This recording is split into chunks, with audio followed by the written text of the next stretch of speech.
Hi friends, welcome to our channel simply Shah vlogs. నేనైతే ఈరోజు గుత్తి వంకాయ కూర చేస్తూ ఉన్నానండి.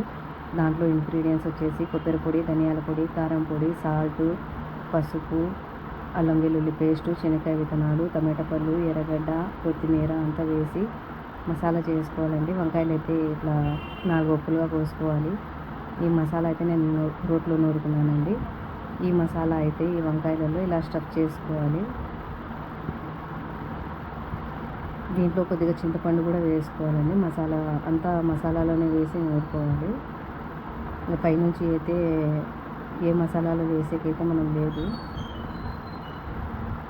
ఈ వంకాయలు అయితే 4 ఒప్పులుగా పోసుకోవాలి. ఈ విధంగా మొత్తం వంకాయలు నేనైతే 1/2 కిలో వంకాయలు అయితే తీసుకున్నాను. ఈ విధంగా మొత్తం స్టఫ్ చేసుకోవాలండి. అంటే ఒక్కొక్కరు ఒక్కో రకంగా చేసుకుంటారు. నేను ఏ విధంగా చేస్తానో నేను చూపిస్తాను. చూడండి, మొత్తం ఇలా అయితే స్టఫ్ చేసుకున్నాను. తర్వాత పొయ్యి మీద గిన్నె పెట్టేసి ఆయిల్ వేసి, ఆయిల్ బాగా వేడవ్వాలండి. కొంచెం వేడైన తర్వాత దాంట్లో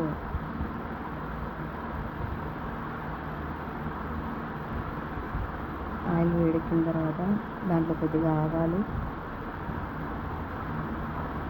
మెంతాకు వేసి కొంచెము ఫ్రై చేసుకోవాలండి. దాన్ని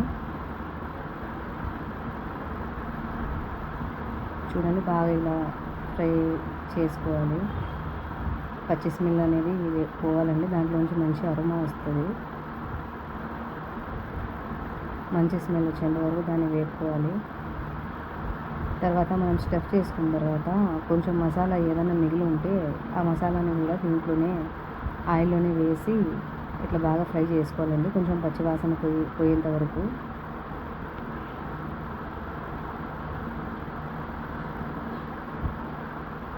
ఈ మసాలా అయితే మంచి స్మెల్ వస్తుందండి.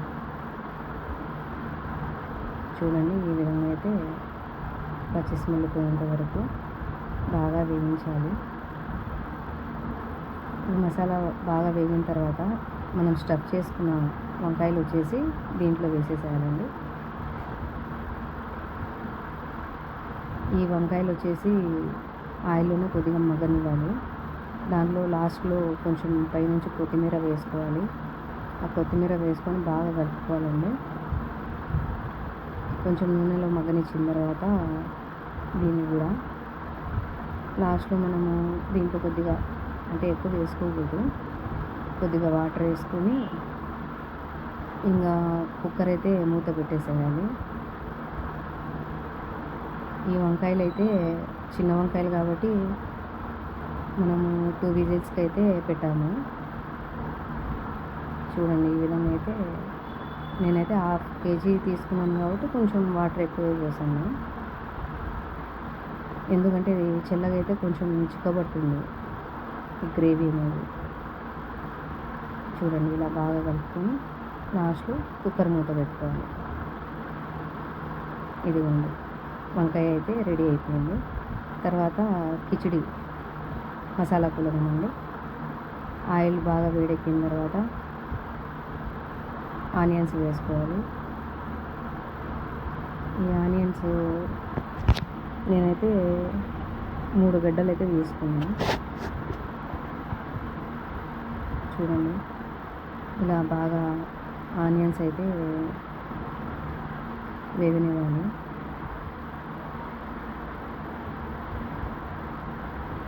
అప్పుడప్పుడు కలుపుతుండాలండి, లేకపోతే ఒక సైడు ఎర్రగా అవుతున్నాయి, ఒక సైడ్ అయితే సరిగా వేగవండి.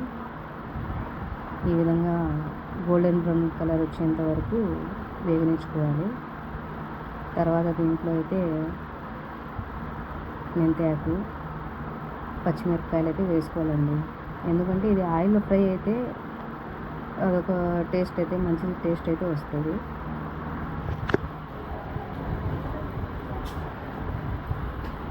చూడండి, పచ్చిమిరపకాయలు కూడా 5-6 పచ్చిమిరపకాయలు అయితే తీసుకున్నాను. నేనైతే హిందీలో కిచిడి అంటారు, తెలుగులో అయితే పులగం అంటారండి. ఆ సైడ్ అయితే పులగమే అంటారు, ఇంకా ఏమంటారో తెలియదు అటు సైడు. అల్లం వెల్లుల్లి పేస్ట్ అండి. నేనైతే 4 స్పూన్స్ అయితే వేసుకున్నా. ఈ అల్లం వెల్లుల్లి పేస్ట్ కూడా వేసేసుకొని అది కూడా బాగా ఫ్రై అవనివ్వాలండి. అది కూడా పచ్చి స్మెల్ పోయేంత వరకు.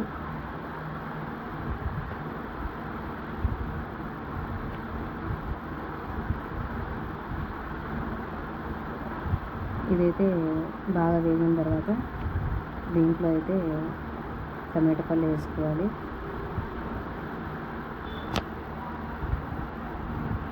ఈ టమాటా పళ్ళు వేసుకున్న తర్వాత ఇవి బాగా మెత్తగా అయిపోవాలండి ఆయిల్లోనే.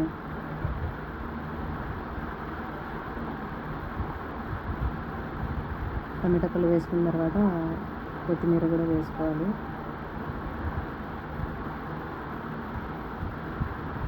చూడండి, అంతా మొత్తం వేసుకున్న తర్వాత బాగా కలుపుకొని ఆయిల్లోనే మగ్గనివ్వాలి. మధ్య మధ్యలో కలుపుతూ ఉండాలండి ఇది, ఎందుకంటే అల్లం వెల్లుల్లి పేస్ట్ వేసాం కదా, మాడిపోతుందండి ఇది.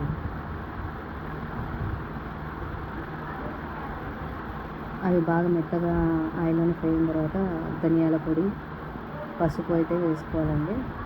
దీంట్లో కారము అవైతే ఏమి వేయము. చూడండి, ధనియాల పొడి అయితే వేసుకుంటాను.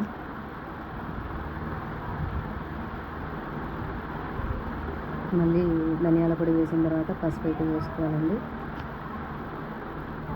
చూడండి,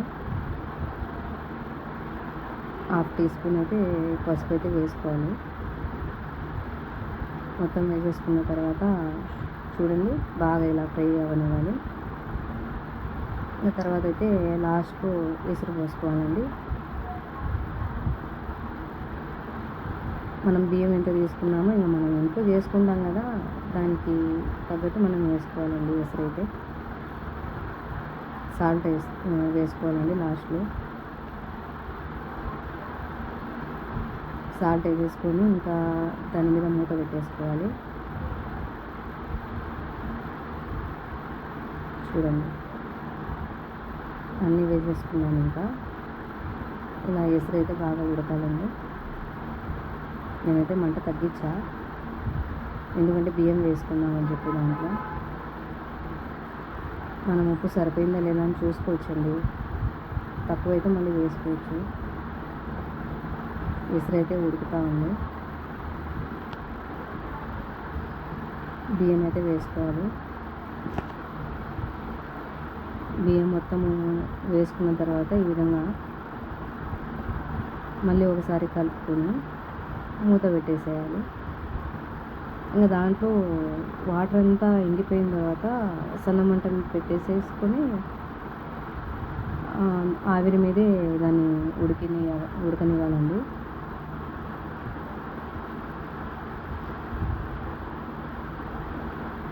నేనైతే ఇంకా బియ్యం ఉన్నాయి వేసుకుంటున్నా.